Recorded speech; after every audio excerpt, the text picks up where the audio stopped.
こんにちは、いちかスタイルです。本日の動画はキャンプ5年目になります。私たち夫婦が結局ずっと使い続けているキャンプギアを紹介いたします。ヘビロテ一軍ギアでございます。はい、ということで、早速始めていきたいと思います。よろしくお願いします。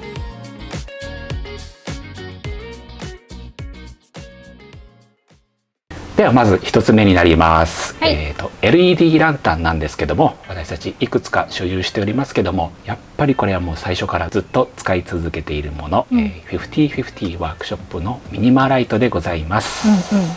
LED ランタンはね、いくつか所持しているんですけど、軽くてね、であと長持ちするっていうのがね、利点なんですけども、その中でやっぱり一番使いやすいなって、ボタンも押しやすいし、充電もしやすいし、あと明かりですね、調光の具合もご飯がね映えたりとかするね色合いがとても気に入ってるので、どうしてもねミニマライトをね率先して使ってしまうっていうところがあるので、なんかやっぱりなんだかんだ言ってもこのミニマライトだなって思いますね。いろいろと使えるんですよね。ビールを注ぐ時とかもね。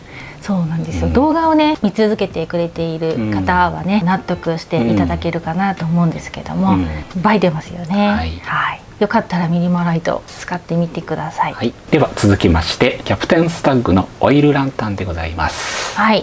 これはねキャプテンスタッグといえばね、安価っていうねイメージがありますけども、なんか安いんですけども、結構しっかりしてるんですよね。神山のオイルランタンも持ってるんですけども、やっぱりねそっちはねやっぱ値段相応だなっていうところはありますよね。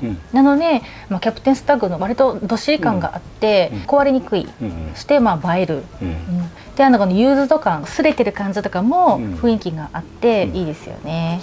ほのかな明かりがちょうどよくて、でオイルランタン欲しいってずっと言ってたけど、結局もうキャプテンスタッグのこの一番小さいサイズでこじんまりとして落ち着いてます。でそれ以外ももう買うこともないかなと思うぐらいこれに落ち着いてるって感じです。十分です。十分です。番長使います。使います。続きましてニトリのグラスです。こちらはね350のビールとか本搾りがそのまま入っちゃうっていうのがね、ちょうどよくてねいいんですよね。であと結構ね分厚めでできているので、割と頑丈です。なのでキャンプで結構ガシガシ使ったりとかしてるんですけど、今のところ割れることもなく、であとねちょっとねフォルムがほんのり丸みがあって、光の反射具合がとてもいいんですよね。先ほども話した通り、ミニマライトをねかざして飲む時にねとってもね映えるんですよ。なのでこのニトリのグラス大変気に入っております。であと氷をね入れた時のグラスのねカランカランっていう音もねとてもいいですよね。清涼感があってね、ちょうど良いグラスということでニトリです。結構安いんですよね。続きまして50/50ワークショップのランタンハンガーです。これもずっと使い続けてるね。ミニマライトをね買った時にこの存在を知ったんですけども、かっこいいねって一目惚れして買ったものです。でランタンハンガーの他にスパイスボックスとして置けるものがね付属しているんですけれども、ここ最近始めたダレアミ夫婦っていうチャンネルの方でもねベランダでも結構活用しているものでしてね、なかなかいいですよね。ヘキサゴンだよね、形がね。形も結構好きです。地面に打ち付けることもできるし、テーブルにかませることもできるし、活用度は結構高いです。いろんなサイトでも使えますね。おすすめです。続きましてベアボーンズのエジソンストリングライトでございます。こちらはですねテント内とかねタープ下を映えさせるために大活躍の LED ランタンでございます。結構ね長さのあるタープとかテントの中でこう一直線にね飾れるので、遠目から見ても映えるんですよね。3連になってますしね。で何よりも見た目が可愛いですよね。これだけで明かりをね取るっていうことは結構難しいんですけども、ほのかなね明かりということで映えるよね。とにかく映えるよね。とにかく映えますね。充電式ではなくてねモバイルバッテリーで点灯するんですけども、その辺はちょっと面倒くさいかなという部分もあるんですけども、私たちもこれずっと使ってます。買い足してね延長することもね、できるんですけれども、ね、今のところうちらのテントやタープの中では3連で十分かなというところではあります。はいはい、続きましてハイランダーのウッドロールテーブルでございます。これは一番最初から割と持ってるんですけども、重厚感がありますよね、木でできているので ね、見た目もおしゃれです。はい、ここ最近ジョイントサイドテーブル、購入したので、また IGT 企画のね、そうですね、これねかませて接続できるんですよ。高さがちょうど合うんですよね。はい、なので調理するところでテーブル、こうね分けてね使えるので、一気にこうね拡張ができてね、広くなるんですよね。ここ最近ね購入してまたさらに、活用度が上がったなと思って、でやっぱり結局こういうのを使い続けていくんだなって、なんかちょっと感じてます。これいいですよね。色も合うしね。そうだね。ちょっとね色濃いめのやつもねかっこいいんですけどね。あるね、最近色違いでね。そうそうそう。でもたまたまねうちらがね、ちょっとナチュラル系だったんで、同じ色にしてみました。フラットバーナーをね入れることができるけど、板があるのでね、サイドテーブルとして活用することもできるので、活用度がだいぶ上がりますね。とっても便利。はい、タオルハンガーみたいなポールがね2本ついてて、そこにシェラカップかけたりとかいろいろできるんで、これもいいですね。続きまして。IGT テーブルですね。はい、Amazon で買いました。はい、これはねメーカーはねもうよくわからないんですけれども、中華製ですね。はい、真ん中でね折ることができるので、収納が半分になるわけですよね。遠征用に買ったんだよね。そう遠征だけで使うのかなと思いきや、もう毎回割とキャンプに登場するようなテーブルでございます。すごく使えます。はい、車の中でもね積載が小さくコンパクトになるので、なかなかいいですよね。でおまけに高さ調節ができます。はい、足の長さを変えられるので、これもいいですよね。テーブルをね、天板を埋めることができるので、普通のテーブルとしてもできるし、フラットバーナーを入れることもできる。はい。最近では誰やみの時に七輪をねインストールして、そうなんですよ。真ん中をねくり抜いて、下にねフィールドラックを置いて、七輪をね置いてちょうど良いんですよ。ちょうどうまい具合に七輪がはまります。はい。それをねできることを知って、外でもねキャンプの時でも同じようなスタイルで七輪を使ったりとかするようになりました。一番使えるテーブルだよね。そうなんですよ。熱に強しねなるよね。ということでこれも結構王道なテーブルです。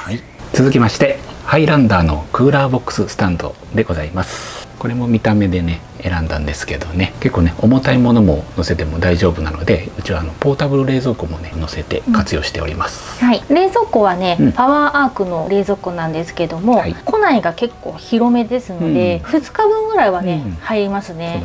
2日分の時はねそこにね食材を入れて、飲み物はソフトクーラーの方に入れるんですけど、結構がっつり入ります。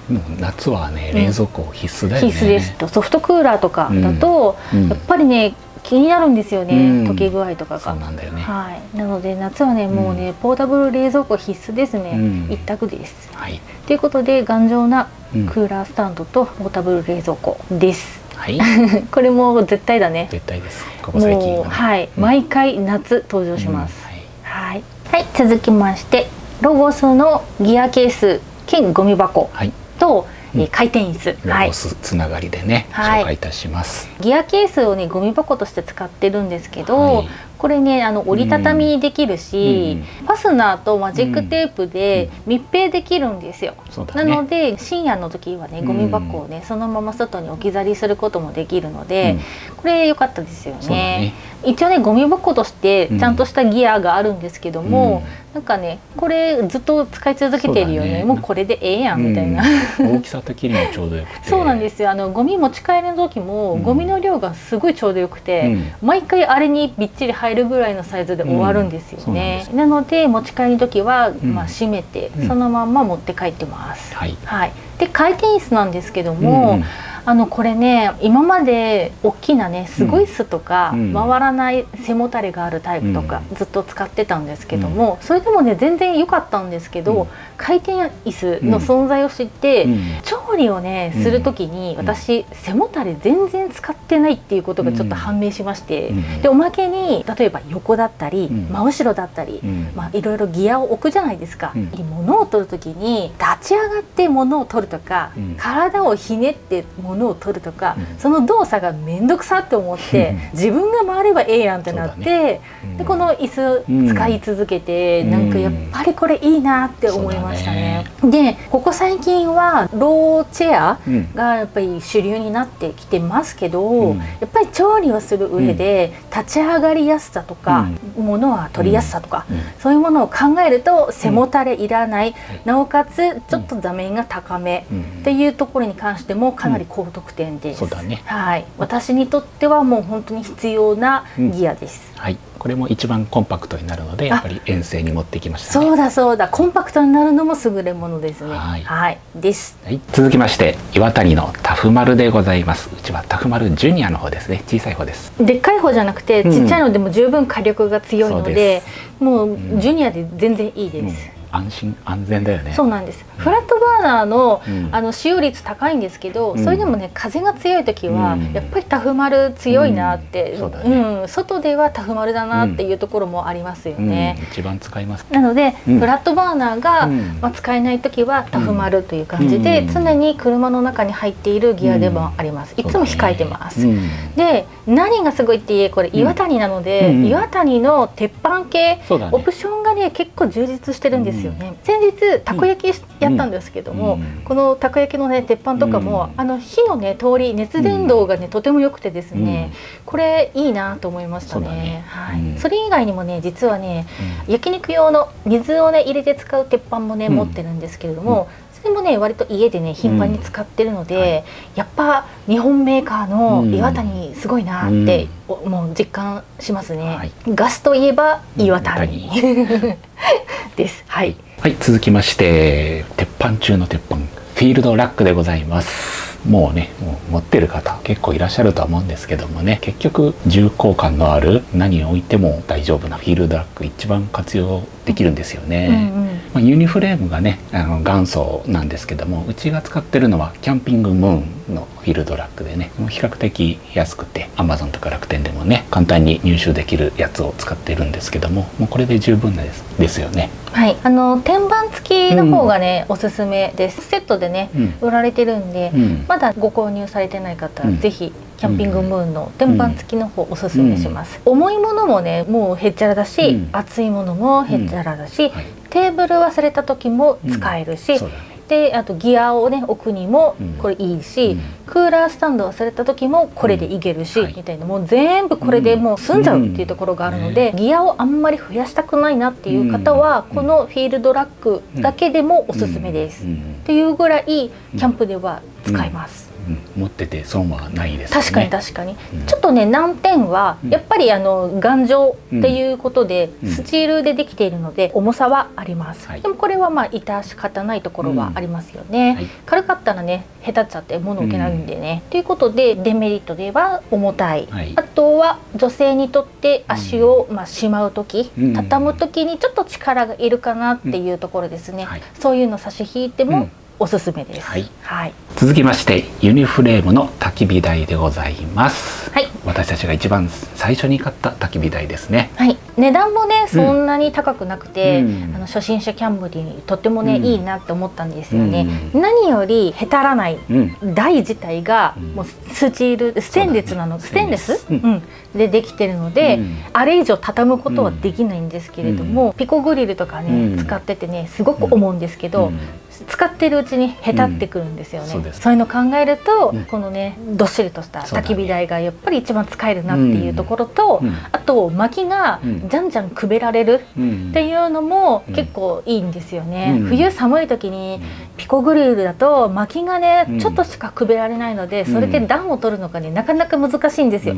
なのでユニフレームのね焚き火台いいなって思いましたね。たまに遠征用でねピコグリルもどきの安いやつをね買ったりしてたんですけど、やっぱりねへたっちゃうんですよね。そうなんですよ。なので積載のこと別に考えなければよかったらやっぱりユニフレーム使えるなと思いましたね。これは人気がある理由が分かります。確かに未だに人気があります。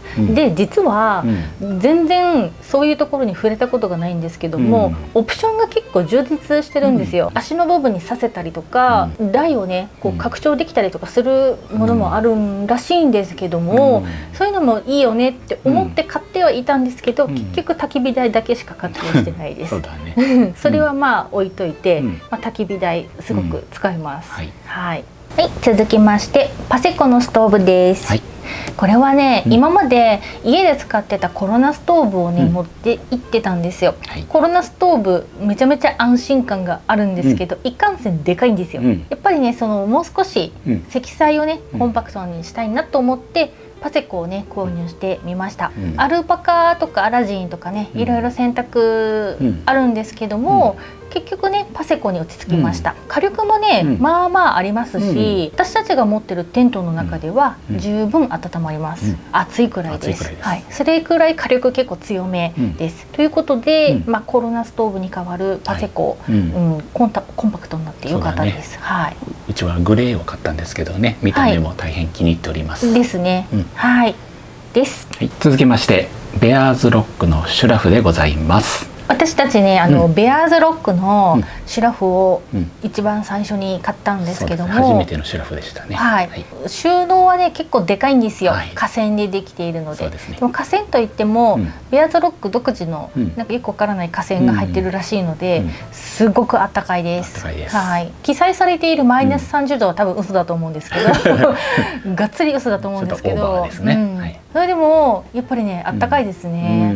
でクイックキャンプとのコラボの南岸のシュラフも持ってるんですけども、あれもねもちろんダウンなんでねあったかいんですけど、やっぱりね私たち足をねバタバタ動かせる、足をね広げられる封筒型のやっぱシュラフがいいなって思いますね。寝心地いいしね。そうなんです。で最近ハイエースでね車中泊するにあたってベアーズロックのシュラフすごいお布団みたいな感覚ですよね。要はね家のお布団とあんまり変わらない。変わらないです。いつかもね行ったことあるんですけど、ベアーズロックの肌触りがふわふわなんですよ。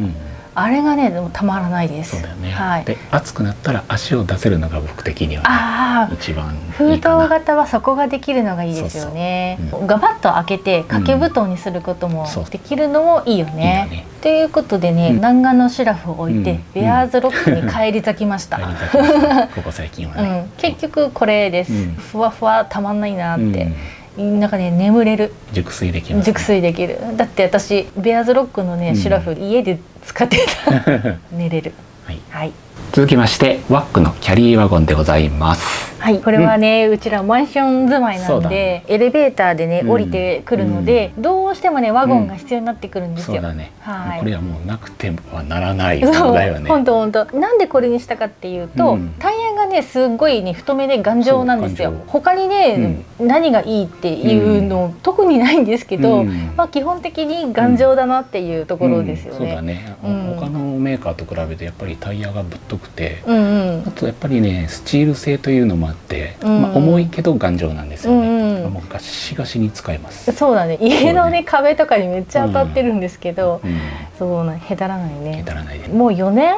もうキャンプ始めた時だからもう丸4年は使ってますね。そうだね。もう壊れないんでね、ずっとまだ使い続ける予定です。でここ最近ね天板をね買ったので、テーブル代わりにしたり、動くテーブルっていう感じでこれ良かったですよね。すごく使えますね。